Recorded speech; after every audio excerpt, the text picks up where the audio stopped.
Hello students. As we were doing the chapter 1 integers, we are proceeding to exercise 1.3.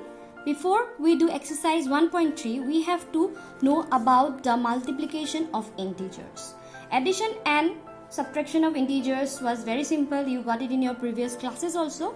Now we will see how we multiply integers. Multiplying integers is always same as multiplying normal numbers, but the thing is that there are signs involved, whether it will be the result will turn out to be a positive integer or it will be turning out to be a negative one. So there are few important points that you have to remember. I'll write down the points. Okay, you have to remember so that there is no mistakes in doing any calculation. So let's get started now. Okay, now see, when you multiply two positive integers, it's obvious that you will get a positive integer only. But when you multiply a positive integer and a negative integer, it always gives a negative integer. Okay, but when you multiply two negative integers, the result is always a positive integer. Please keep these things in mind. Okay, now for the third one, we have when we have the product of three or more negative integers, what we do in that case. Let's see that one. So let's see what happens for the product of three or more negative integers. If the number of negative integers in the product is even, we will get a positive integer. So I'll explain with the help of an example. Let's see this one.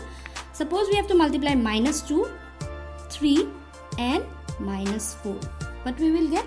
We'll get the answer. First multiply the numbers. Okay. When I multiply the numbers, 2 3s are 6, 4s are 24. But what will happen to the sign? See, the number of negative signs are what? 2. That is even number. So when the number of negative signs are even, it will always be a positive integer. Okay, the result will be a positive integer. Another example, when you see the number of negative integers are odd. You can see 1, 2 and 3. All of them are negative. So first thing, we'll always multiply the numbers. 2 3s are 6. 4s are 24, but the answer will be minus because the number of negative integers are odd. So you remember, when the number of negative integers are even, the answer is always a positive integer, and when the number of negative integers are multiplied, that is odd number of negative integers, the answer will also be a negative integer. Okay, now we will start with our exercise 1.3. Okay students, now let us start with exercise 1.3. The first question is given, find each of the following products. Okay, we have to find a product of integer. Number 1 is 3 into -1 is equal to. Please multiply 3 ones are 3, and if you can see and it will become product of a positive and a negative integer gives me a negative integer, so -3. Okay, I'll show you number C, which is given as -21 into -30. Both of them are negative integers, and you know, when we multiply to negative integer, it gives me a positive integer. So obviously the sign will be plus, but what we'll do, we'll just multiply. 21 into 30 will give me 630. So this is your answer. Okay. Similarly, I'll be showing you, question number E.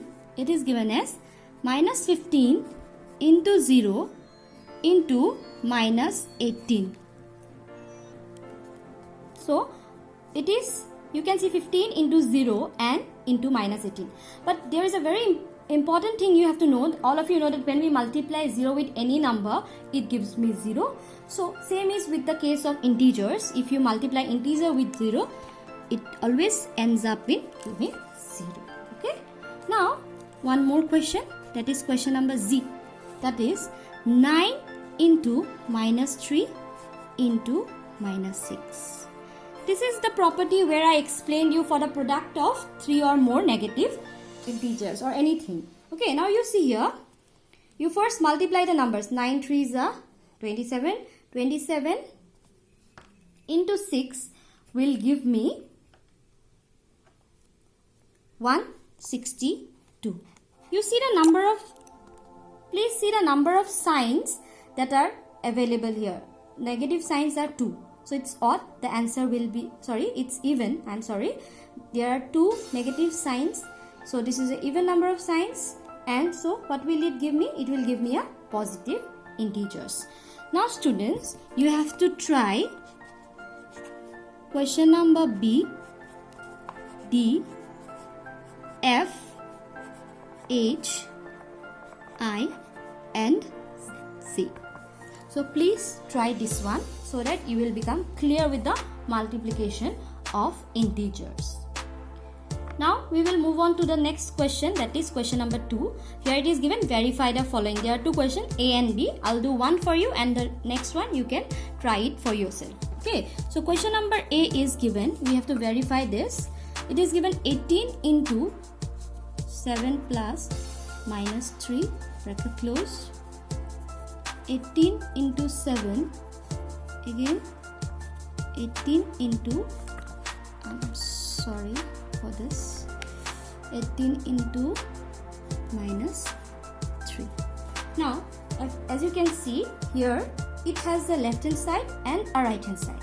Whenever there is a sum given to verify, you will always solve the left hand side and then you will see the right hand side. If both of the answers, left hand side and right hand side, the answers comes out to be same, I can say that the given thing is verified. Now let's get started with left hand side. See, 18 into 7 plus minus 3, bracket. To remember this, you see there are different kinds of brackets, all of you know. This 3 type of bracket. Always solve this one first, then this, then this. Okay, if this is not there, then after this we can solve these square brackets. Okay, so 18 into, keep it as it is, 7 minus 3 is 4. So 18 into 4. Now we'll start with the right hand side part. Right hand side is given as 18 into 7 plus 18 into minus 3. So 18 sevens are, it's 126 plus 18 into minus 3 will give me minus 54. You can see here, 126 plus minus 54, it will give me 72. So you can see that both left hand side and right hand side have the same value. So I can write, since left hand side is equal to right hand side, therefore the given part, that is 18 into 7 plus minus 3, is equal to 18 into 7 plus 18 into minus 3 is equal, hence verified. Okay, now students, for now you will have to try, I'm making use of this space, you have to try question number 2B. Okay, that's all for today. Thank you and have a nice day.